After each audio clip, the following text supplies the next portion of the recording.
12 August 2026 બુધવારના 10 મુખ્ય સમાચાર. ગુજરાતની 3 સરકારી હોસ્પિટલને રાષ્ટ્રીય organ donation award. New civil hospital, Surat. Gujarat માટે ગૌરવની બાબત તરીકે 3 સરકારી હોસ્પિટલને ઓર્ગન ડોનેશન અને ટ્રાન્સપ્લાન્ટ ક્ષેત્રે રાષ્ટ્રીય સન્માન મળ્યું છે. મુખ્યમંત્રી ભૂપેન્દ્ર પટેલે ગાંધીનગરમાં કેબિનેટ બેઠક દરમિયાન સન્માન સ્વીકાર્યું. IKDRCને સરકારી હોસ્પિટલમાં ઓર્ગન ટ્રાન્સપ્લાન્ટેશન માટે અમદાવાદ સિવિલ હોસ્પિટલને non transplant organ retrieval centre તરીકે અને સુરત ન્યૂ સિવિલ હોસ્પિટલને બ્રેઇન સ્ટેમ ડેથ ટીમ માટે રાષ્ટ્રીય માન્યતા મળી. ખેલાડીઓ માટે ગુજરાત સરકારની મોટી જાહેરાત. શક્તિદૂત 2.0માં સહાય બમણી. ગુજરાતમાં પ્રતિભાશાળી ખેલાડીઓને પ્રોત્સાહન આપવા શક્તિદૂત 2.0 યોજના શરૂ કરવામાં આવી રહી છે. ઉપમુખ્યમંત્રી હર્ષ સંઘવીની આગેવાનીમાં યોજાનારા કાર્યક્રમમાં 799 ખેલાડીઓને સન્માન આપવામાં આવશે. નવી યોજનામાં મહત્તમ નાણાકીય સહાય 25 લાખથી વધારી 50 લાખ કરવામાં આવી છે. સાથે રાજ્યભરમાં 388 કરોડના વિવિધ રમતગમત પ્રોજેક્ટનું ભૂમિપૂજન અને લોકાર્પણ પણ કરવામાં આવશે. સિકલ સેલ સ્ક્રીનિંગમાં ગુજરાત દેશભરમાં 4થા ક્રમે. સિકલ સેલ એનિમિયાની તપાસ અને જાગૃતિ અભિયાનમાં ગુજરાતે નોંધપાત્ર કામગીરી કરી છે. રાજ્યમાં 83.68 લાખથી વધુ સ્ક્રીનિંગ કરવામાં આવ્યા હોવાનું અહેવાલમાં જણાવાયું છે, જેના આધારે ગુજરાત દેશભરમાં 4થા ક્રમે રહ્યું છે. આ અભિયાન અંતર્ગત અસરગ્રસ્ત લોકોની ઓળખ, સારવાર માટે માર્ગદર્શન અને રોગ અંગે જાગૃતિ વધારવા આરોગ્ય તંત્ર દ્વારા વિવિધ વિસ્તારોમાં કામગીરી કરવામાં આવી રહી છે. NEET UG counselling. ગુજરાતમાં રજિસ્ટ્રેશનની આજે અંતિમ તારીખ.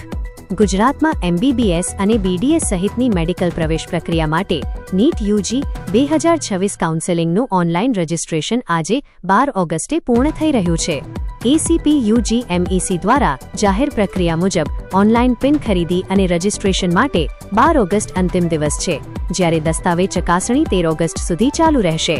મેડિકલ પ્રવેશ ઇચ્છતા વિદ્યાર્થીઓ માટે સમયમર્યાદા અત્યંત મહત્વપૂર્ણ હોવાથી ઉમેદવારોને સત્તાવાર સૂચનાઓ તપાસવાની સલાહ આપવામાં આવી છે. સુરત મનપામાં ભૂતપૂર્વ સૈનિકો માટે સીધી ભરતીમાં અનામત. ભૂતપૂર્વ સૈનિકો માટે સુરત મહાનગરપાલિકાની સીધી ભરતીમાં અનામત લાગુ કરવાની દિશામાં મહત્વપૂર્ણ નિર્ણય સામે આવ્યો છે. સુરત મનપા દ્વારા ગુજરાત સરકારના નિયમો અનુસાર સીધી ભરતીની જગ્યાઓમાં એક્સ સર્વિસમેન માટે લાગુ પડતા અનામત કોટાને અમલમાં મૂકવાની પ્રક્રિયા હાથ ધરવામાં આવી રહી છે. આ નિર્ણયથી સશસ્ત્ર દળોમાં સેવા આપ્યા બાદ નાગરિક ક્ષેત્રમાં રોજગાર શોધતા ભૂતપૂર્વ સૈનિકોને લાભ મળવાની શક્યતા છે. ચાંદીપુરા વાયરસ સામે ગુજરાતમાં રાષ્ટ્રીય ટીમ તૈનાત. ચાંદીપુરા વાયરસના પ્રકોપને ધ્યાનમાં રાખીને કેન્દ્ર સરકારે ગુજરાતમાં રાષ્ટ્રીય નિષ્ણાત ટીમ તૈનાત કરી છે. ICMRના ડિરેક્ટર જનરલ ડોક્ટર રાજીવ બહલના જણાવ્યા મુજબ ટીમ રાજ્યના અધિકારીઓ અને નિષ્ણાતો સાથે મળીને રોગની તપાસ, નિયંત્રણ અને સારવાર સંબંધિત કામગીરી કરી રહી છે.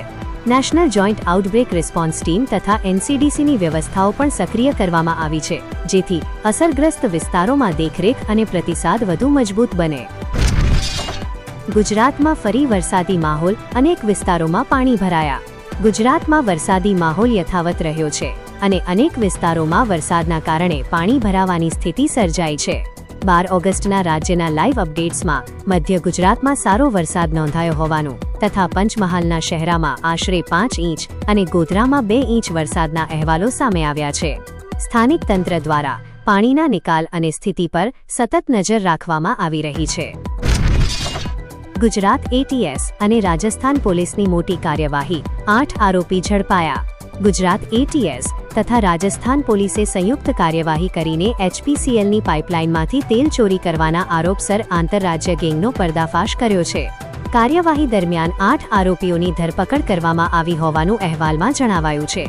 પોલીસ તપાસમાં ગેરકાયદેસર રીતે પાઇપલાઇનમાંથી તેલ કાઢી વેચાણ કરવાના આરોપોની તપાસ ચાલી રહી છે. આ કાર્યવાહી આંતરરાજ્ય ગુનાખોરી સામે બંને રાજ્યોની પોલીસ વચ્ચેના સંકલનનું ઉદાહરણ બની છે. PM વિશ્વકર્મા યોજનામાં 2.72 કરોડ કારીગરોનું નોંધણીકરણ.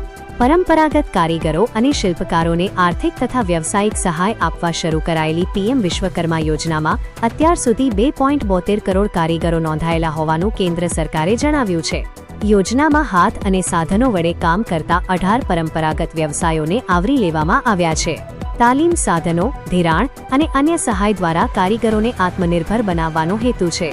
વિશ્વકર્મા સમાજ માટે આ મહત્વપૂર્ણ રાષ્ટ્રીય વિકાસ સમાચાર છે.